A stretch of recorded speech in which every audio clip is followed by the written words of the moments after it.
খুব বেশি নিরাপদ নন ডক্টর ইউনুস, এমন মন্তব্য করেছেন সাংবাদিক মঞ্জুরুল আলম পান্না। সামাজিক যোগাযোগ মাধ্যমে এক বিশ্লেষণে তিনি এসব কথা বলেন।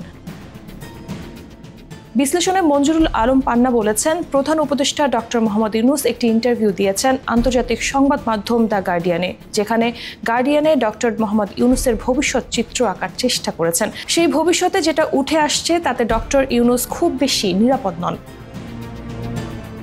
তিনি বলেন, একই সঙ্গে ডোনাল্ড ট্রাম্প যে হোয়াইট হাউসে ফিরে এসেছেন সেটি তার জন্য নিরাপদ হতে পারে, সে কথারই মনে করিয়ে দিয়েছে দ্য গার্ডিয়ান। সেই বিপদ এড়ানোর জন্য ডোনাল্ড ট্রাম্পের কাছের একজন ঘনিষ্ঠ ইলন মাস্ককে তিনি হাতে নেওয়ার চেষ্টা করেছেন। তার ব্যবসায়ী প্রতিষ্ঠান স্টারলিংক বাংলাদেশে আনার চেষ্টা করেছেন।